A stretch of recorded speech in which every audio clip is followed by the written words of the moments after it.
केवल भरोसा दे दिया बगई को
हेलो माया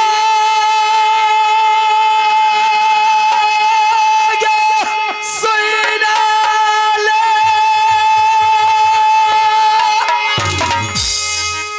सैरा बाली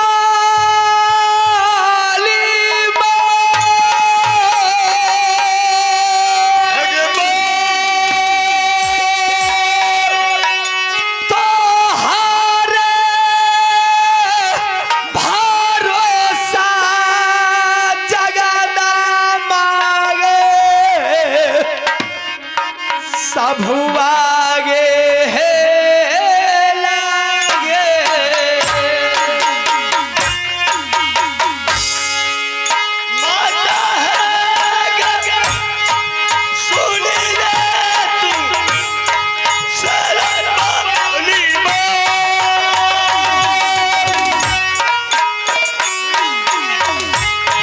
तोहरे भरोसा रुपया सब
हेलो चेक, हेलो हेलो। आइए सम्मानित सजनों, माता एवं बहन और महफिल में बैठे हमारे पिता तुल तमाम श्रोता भगवान का हमारे श्री आनंदी नाथ कला परिषद सिमरी बख्तियारपुर सहरसा और उनके तरफ से सभी दर्शकों के चरणों में लाखों लाखों बार नमन है, लाखों लाखों बार नमन है। तो आइए हम लोग एक नन्हे मुन्ने कलाकार जो कि माखर से चल के आपके ग्राम क्या कहते हैं दुम्मा आपके इस रंगारंग मंच पे उपस्थित हुए हैं। हम लोग कोई बड़ा कलाकार नहीं, एक नन्हे मुन्ने कलाकार। कृपया जो भी टूटी फूटी होंगे बच्चे समझ करके क्षमा प्रदान करेंगे। तो एक बार जब हम लोग एकत्रित हुए हैं तो एक बार भगवान की जय जयकार होना चाहिए।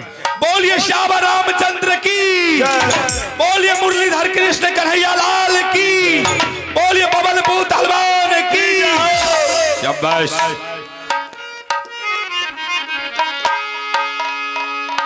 घर मोरा लागई बाबू सब है यौरियल किला यौरा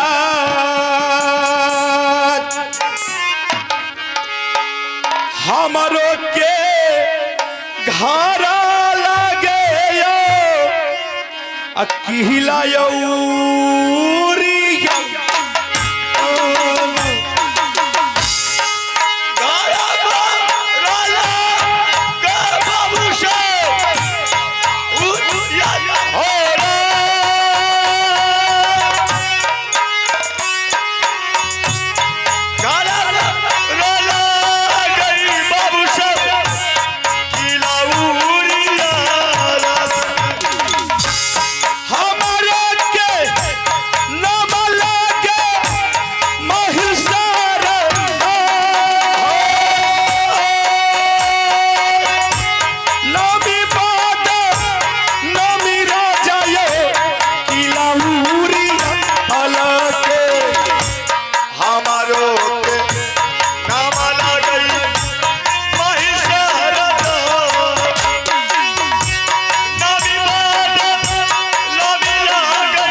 आइए, मेरा घर उरियल किला राज पड़ता है और मेरा नाम माहिर सिंह है। एक काबलो किला में कौन नहीं जानता है कि माहिर सिंह कितना बड़ा ईमानदार आदमी है। हाँ, ईमानदार तो है लेकिन खतरनाक भी। माहिल सिंह का काम है हर देश में जाना, घर घर जाना, बाप बेटा में झगड़ा लगाना, भाई भाई में झगड़ा लगाना, सास पताहू में झगड़ा लगाना, गोतनी गोतनी में झोटम झोटी मुक्कम मुक्की करना। लेकिन आप लोग समझते होंगे कि माहिल सिंह इस कलयुग में झगड़ा लगाता है। नहीं, अरे माहिल सिंह तो चारों युग में अमर है। सतयुग, त्रेता, द्वापर, कलयुग।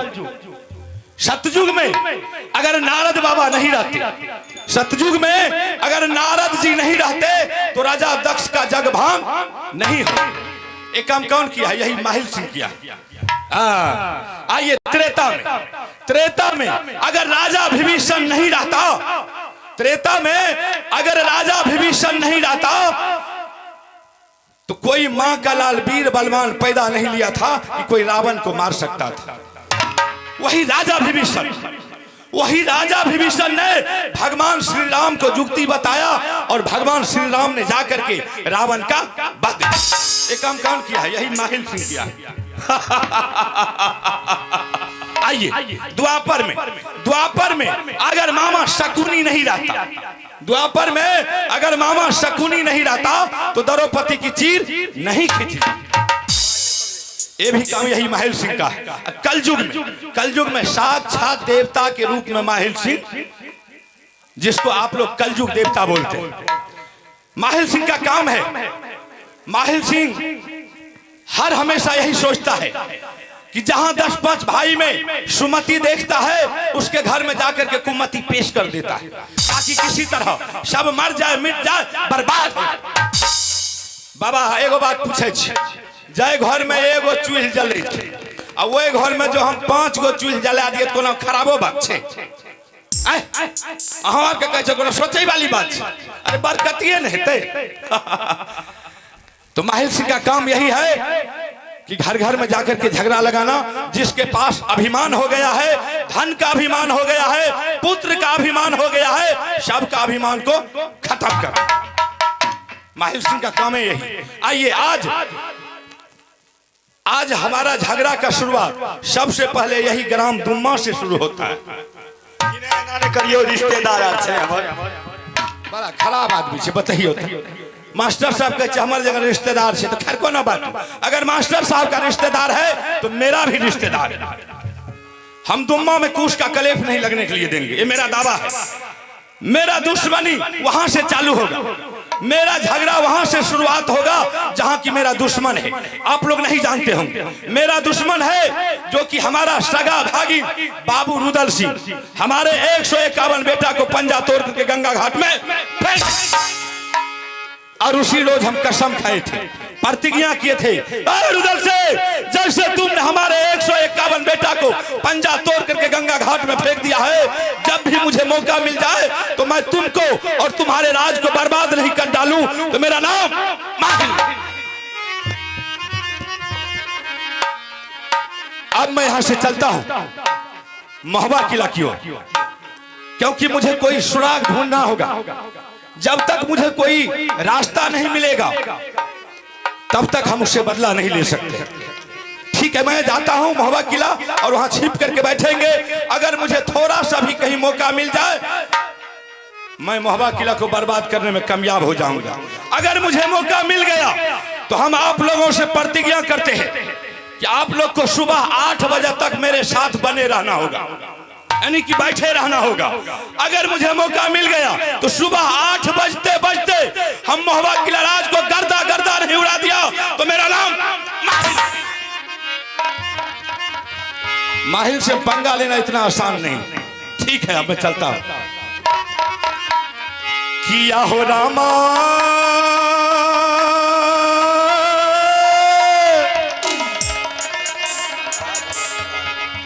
किया हो प्रभु जी,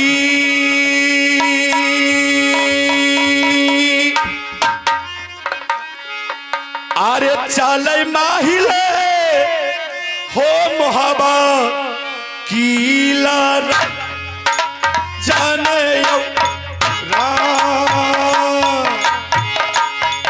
किया हो रमा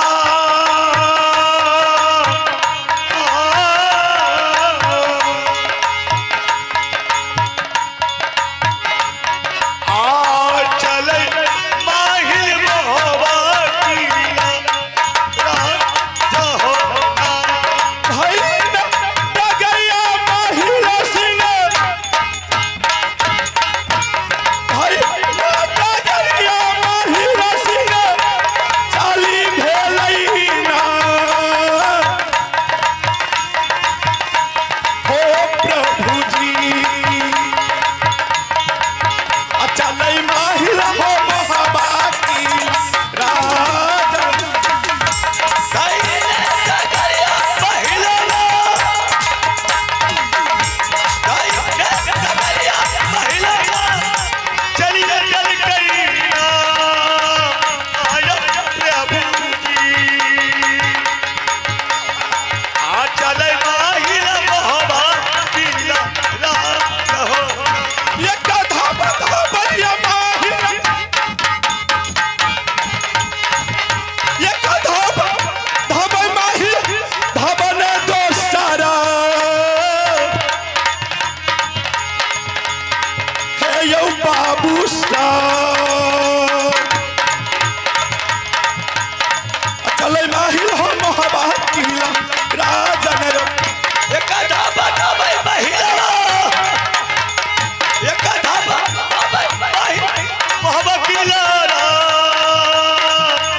सभागे हे लगलियै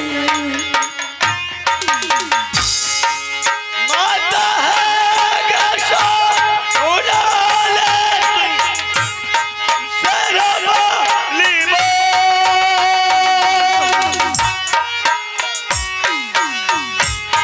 तोहरे भरोसा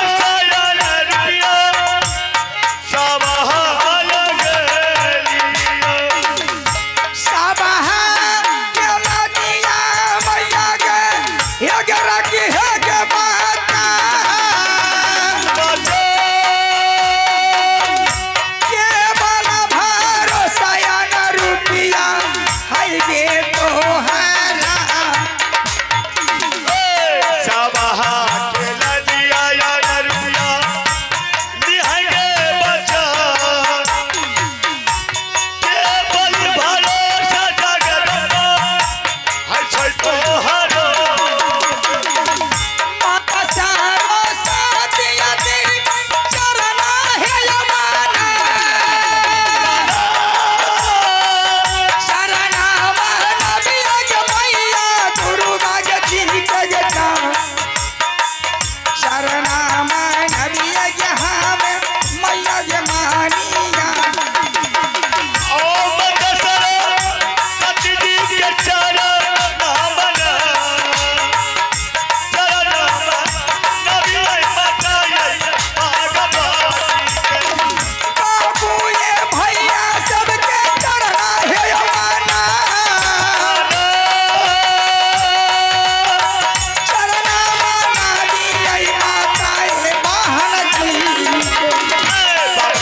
मूसा मोहबियो